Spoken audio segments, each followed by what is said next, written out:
Goeiemôre en welkom by hierdie Sondag se pop-in oordenking. Omdat dit 'n lang naweek is en baie van ons op reis is, by familiekuier, of dalk net 'n bietjie wegkom van die gewone roetine, ontmoet ons mekaar vandag nie by 'n pop-up geleentheid nie, maar deur hierdie kort aanlyn oordenking.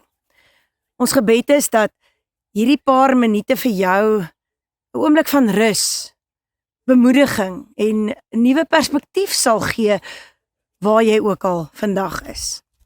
As die boodskap vir jou betekenisvol is, deel dit gerus met familie en vriende of iemand wat dalk vandag 'n woord van hoop nodig het.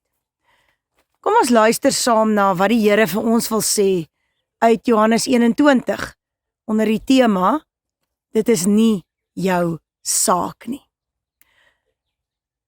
Nou ek onthou hoe ek eendag by 'n verkeerslig gestaan het. Langs my staan hierdie splinter nuwe voertuig. Die bestuurder lyk ontspanne. Kyk na my eie kar en ek wonder of dit nie dalk tyd is vir 'n opgradering nie. Maar 'n paar minute later sien ek iemand anders wat op pad werk toe is in die reën. Hy ry 'n fiets.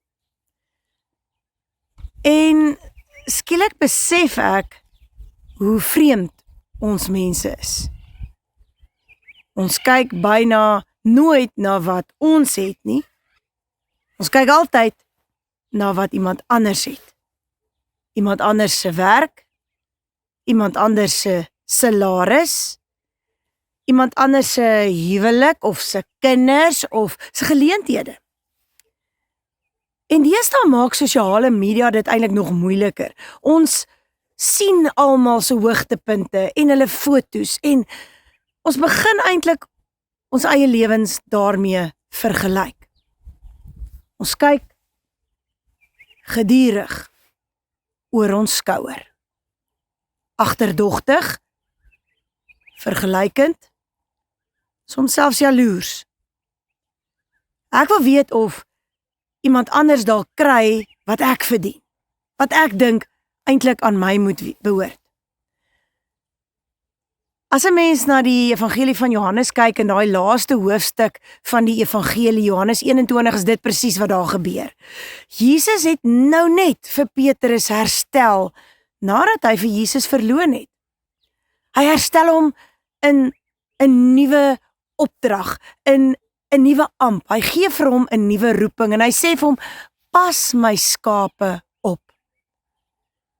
Vir die eerste keer in 'n lang tyd weet Petrus presies weer waar hy met Jesus staan en dan gebeur iets opvallends.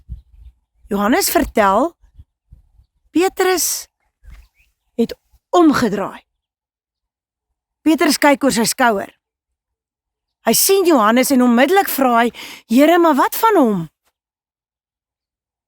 Ek glimlag altyd wanneer ek hierdie gedeelte lees, want dit klink presies soos ons.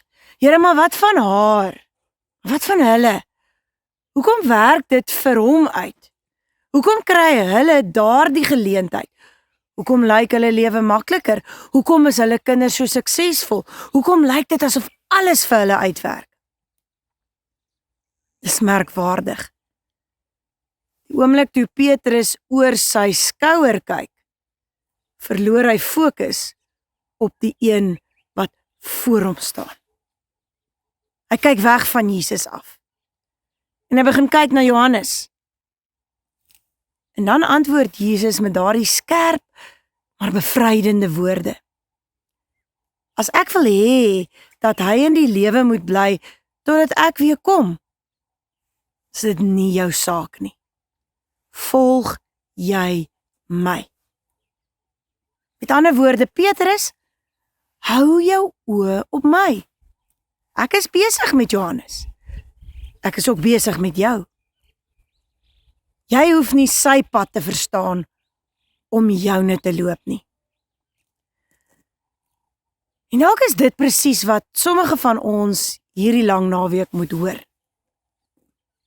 Miskien mors jy baie energie om die heeltyd oor jou skouer te kyk, om te wonder waarom ander mense se lewens anders lyk as joune, waarom hulle sukses beleef, waarom hulle gesond is, waarom hulle kinders floreer, waarom hulle gebede anders beantwoord word, waarom hulle pad dalk makliker lyk.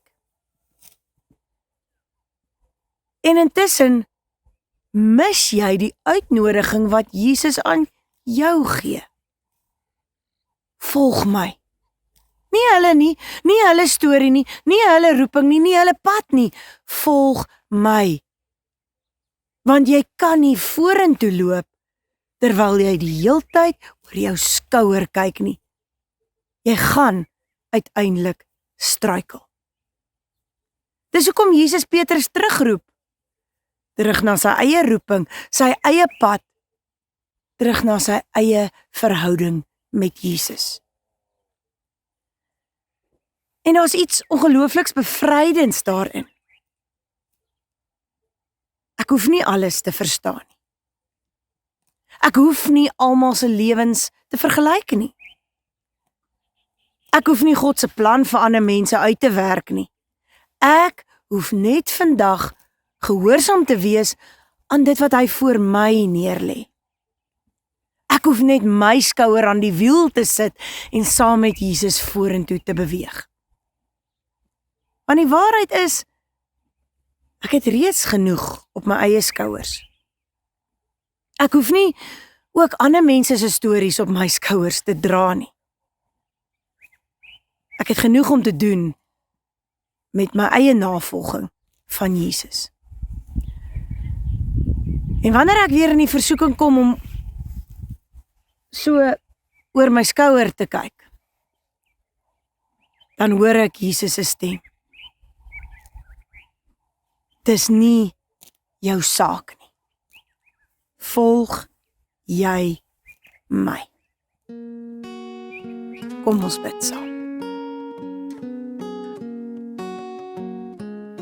Here Jesus, ons bely vandag hoe maklik ons oor ons skouers kyk. Hoe maklik ons onsself met ander mense vergelyk.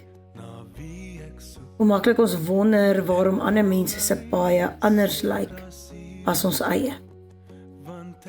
En ons verloor ook maklik fokus op U omdat ons besig raak met ander se stories. Daarom vra ons vergewe ons wanneer jaloesie en onsekerheid of ontevredenheid in ons harte posvat. Dankie dat U geduldig met ons is, soos U met Petrus was. Dankie dat U ons telkens terugroep na wat werklik saak maak. Leer ons om ons oë op U te hou. En wanneer ons oor ons skouers wil kyk, Here, herinner ons aan U woorde, dit is nie jou saak nie, volg jy my. Gee tog vir ons vrede met die pad waarop U ons lei. Geef ons vertroue wanneer ons nie alles verstaan nie. Geef ons tevredenheid met die gawes wat U aan ons gegee het. En Here, gee ook vir ons die moed om vandag eenvoudig gehoorsaam te wees aan dit waartoe U ons roep.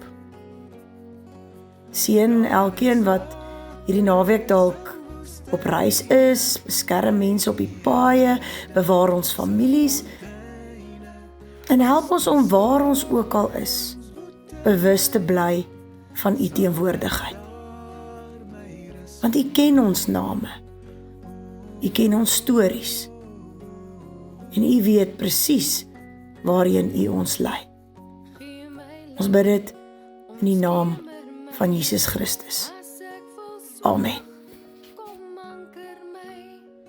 Baie dankie dat julle vandag weer geluister het vir nog 'n boodskap wat ons hier by die pop ingehaat het. Ek wil net van die geleentheid gebruik maak om dankie te sê vir al die gebede, die oproepe wat ons ontvang het, vir al die ondersteuning wat ons gekry het vir ons as gesin in hierdie tyd. Ek is nou by die huis besig om hier aan te sterk. Nog baie swak soos julle kan hoor, my asem is nog baie vlak. Maar ons wil net sê baie dankie vir elke mens wat kos aangedra het, vir elke persoon wat besoek kom af lê, vir elke WhatsApp wat ek ontvang het, ek het nog nie eens op almal gereply nie, vir die mense wat kom help het om die kinders te help leer in die eksamentyd, wat uitgehelp het daar, hulle rondgery het na alle aktiwiteite toe, ons waardeer dit opreg. Ek is besig om aan te sterk en hopelik binnekort is ek weer op die been. Op die einde van die dag gaan dit maar net oor geloof. Dis die een ding waar ons kan vashou. Baie dankie tot 'n volgende keer.